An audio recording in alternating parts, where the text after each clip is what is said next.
move and get everything actually set up for a video so we can do some real ASMR and talk, just hang out. But yeah, she's sleeping right now. Okay, let's get into it. Hi guys, we are here so you can meet her a little bit more. Let's see.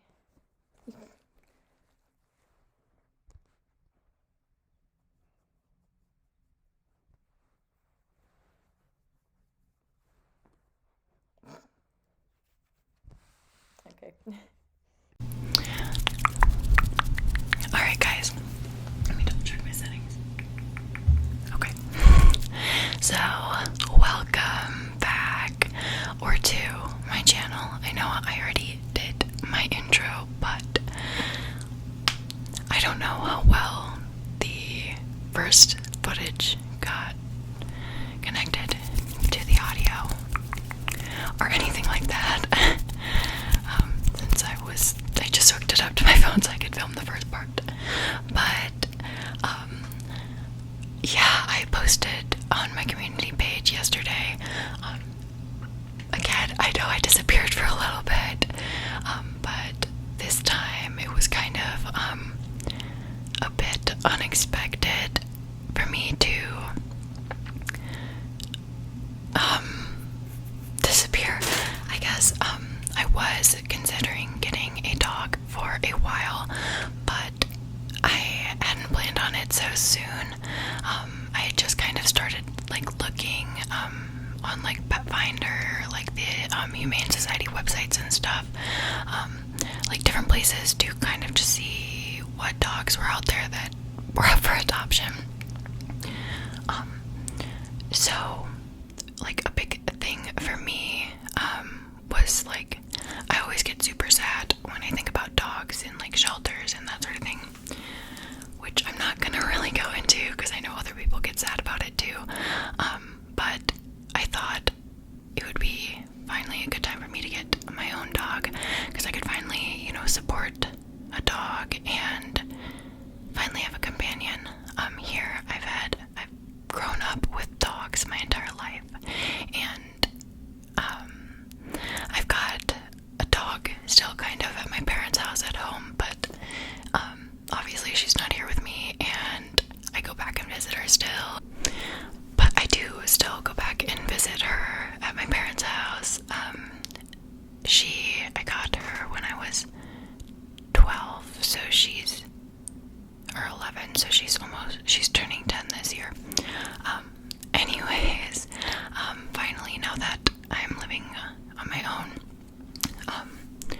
and I have the funds to support a dog, I really just wanted to help out a dog, because, you know, a lot of people want puppies, a lot of people want, you know, like dogs from breeders, that sort of thing.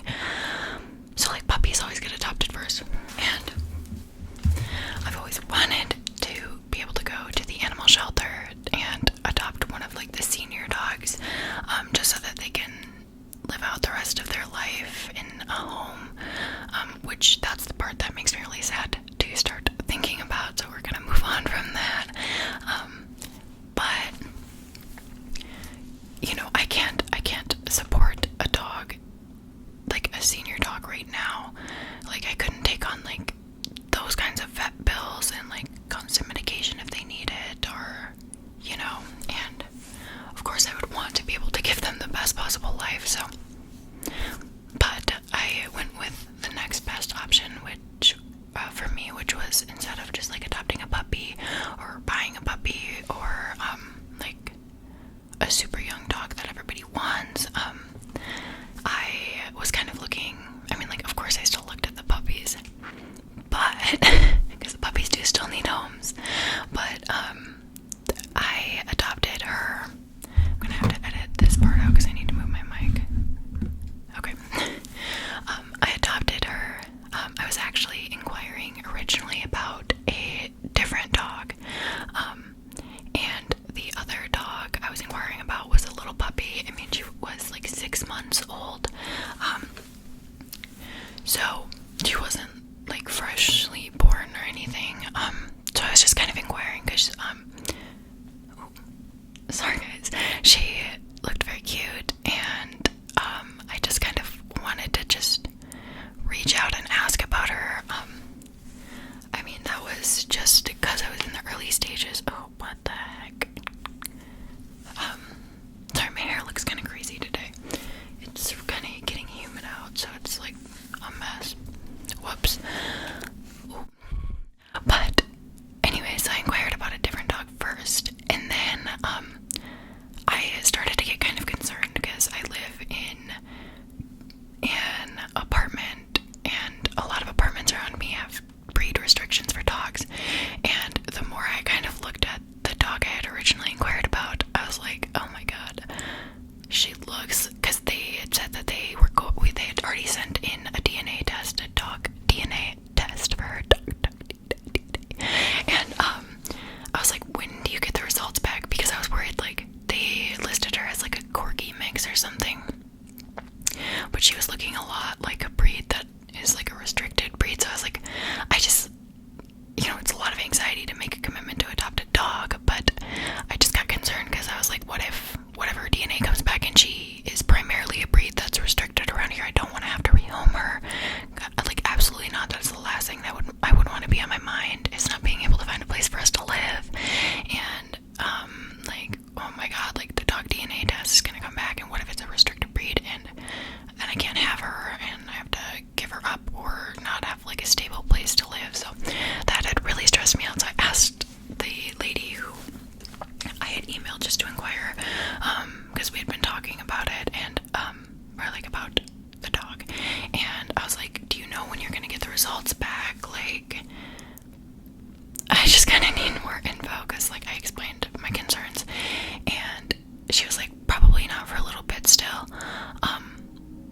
but I've got these two other dogs that I'm like, she was like, I'm not sure what exactly you're looking for a dog, or like in a dog, but she sent two little attached images of two other dogs that they had up for adoption at their kennel.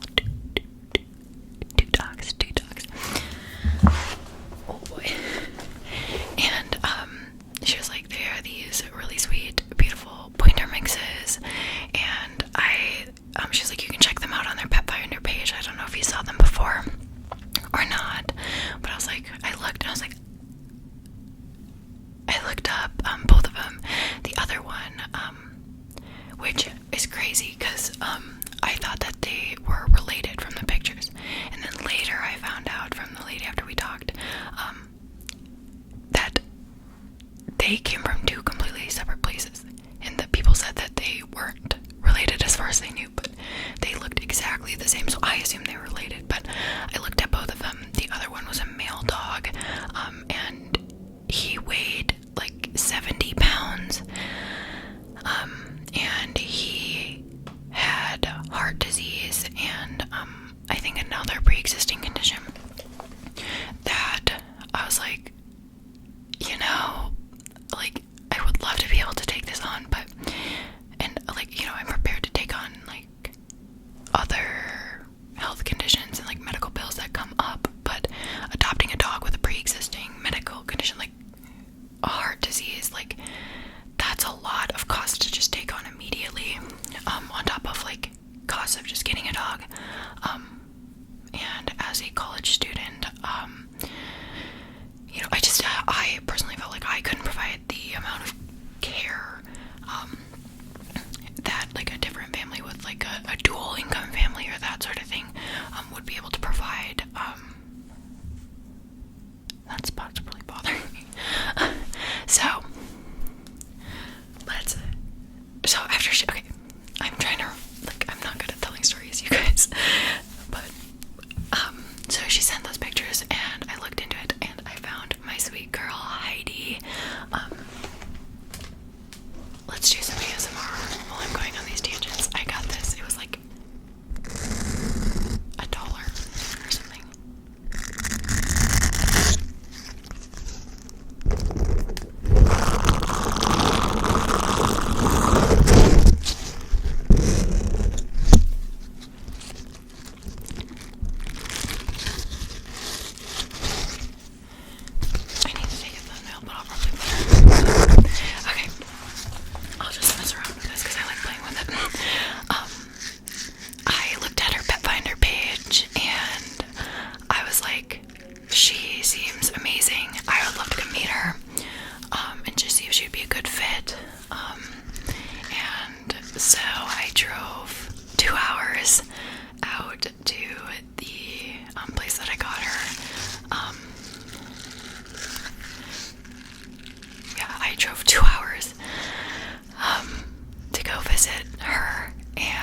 soon as I met her, like, I knew that I couldn't leave her there.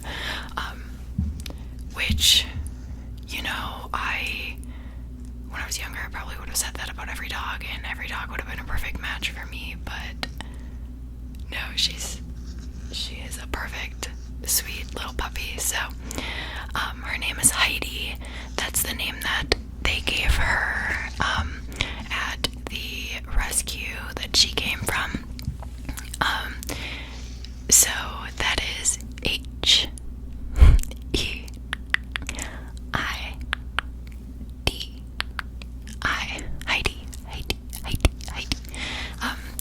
She is a mixed breed,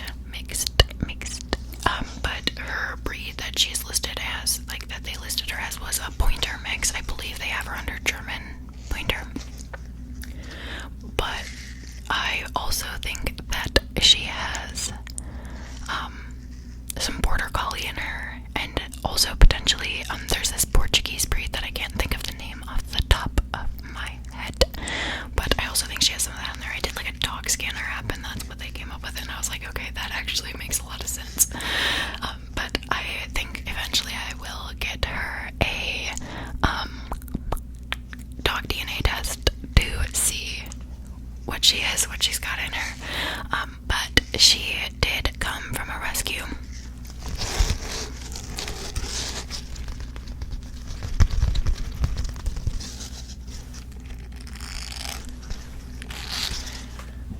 I think I said she's 2 years old. She's 2. And she came from a rescue. There is a rescue program around me that rescues dogs.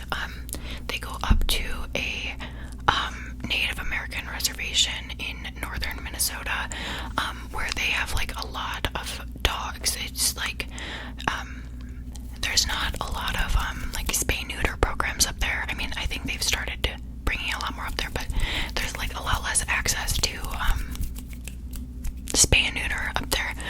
So there are a lot of stray dogs up there.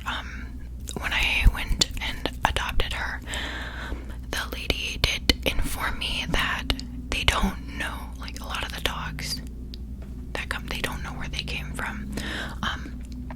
So they don't know if she had, like, she said that some dogs actually, you know, will have food and water set outside for them. Some of the dogs don't. They're just kind of like stray wild. So it just kind of depends, but they don't know exactly where she came from, or what her situation was like before. But one of the big reasons that she was rescued is she got in a run-in with a porcupine. Poor sweet girl. She was rescued in March, and in March, they took all of her quills out in a surgery, so they put her under anesthesia, took all the quills out that they could, and they also did her spay and neuter surgery at the same time, so she didn't have to have 2 separate surgeries and recover from 2 separate surgeries. So that was kind of her catch that I had to take on, is I have to be on the lookout for quills that are migrating to the surface. I've already taken one out of her. I adopted her a little over a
out for other spots.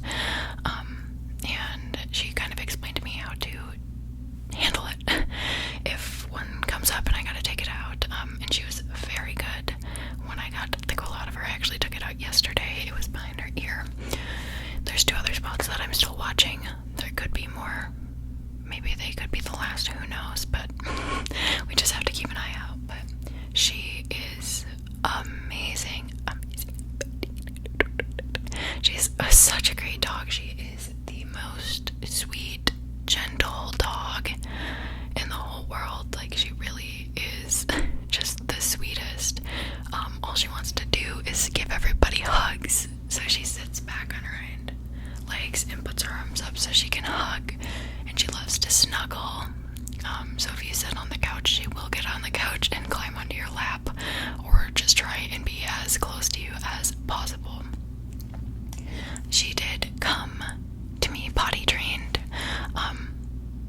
She's not like so like crazy well potty trained that she knows like how specifically to alert me when she needs to go out. Like, my dog at home will get our attention and bark at us and then take us to either like the door or her food, or she knows how to tell us like what she needs. But that took a while too, so I don't expect her to do that. But she has not had an accident in the house so far, and the lady said she hadn't had one at her kennel either. So she is just, she's so great. She knows her name. She knows how to come when I call her. She knows how to sit. She kind of knows how to lay down. She's learning how to walk better. But like, it just took like one day of me actually like actively like trying to get her to walk well without like pulling or going all over the place. But I think her big thing on the walks is she wants to stop and say hi to everybody that we walk past. I'm not kidding. She is absolutely, completely, and utterly convinced that every single person that we walk by is required by law to pet her. I'm pretty sure she's convinced of that, because she walks right up to them and like will like put her head up there because she wants to be pet. Like, I don't know how to explain to her that not everyone's a fan of dogs, and that not everyone has to pet her. But in the elevator at my apartment, there's usually people, and she will walk up to them. She knows how to walk away if they don't want to pet her, but a lot of them will ask and say hi to her and pet her, and she is very happy after that. But it's still not enough. She is very needy and needs attention 24/7. But no, she is wonderful. But yeah, so I just have to watch out for her quills. She's got one, I think, in between her toes on one of her paws right now. It's kind of started bugging her, so I'm hoping that it's actually getting close to being ready for me to pull it out. I just want to get it over with so that she can heal and feel better. But I don't want to like force it and hurt her more on accident. Yeah. So yeah, I've had her for about a little over a week, and she is absolutely fantastic. Maybe she's not that fantastic, but to me she is. She loves the car. I don't know if she loves it necessarily, but she will gladly sit in the car and just be in the car and come with wherever I need to drag her. We don't even go that many places. We usually just go to a different like park or something to go for a walk.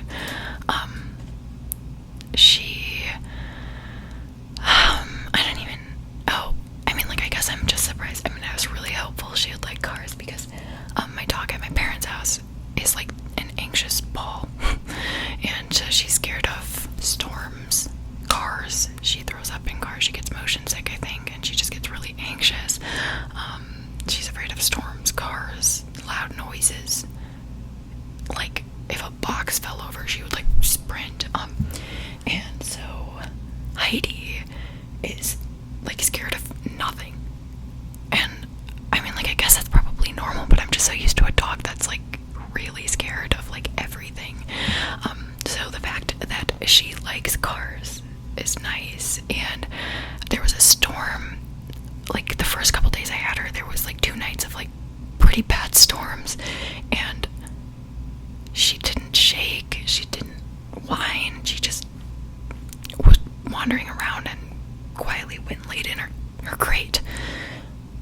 loves her crate. And then she used to not sleep in her crate, but she has recently started to pick things up off the floor that aren't hers. So she does have to be put away in her crate for the night, just until I know that I can trust her enough to wander around.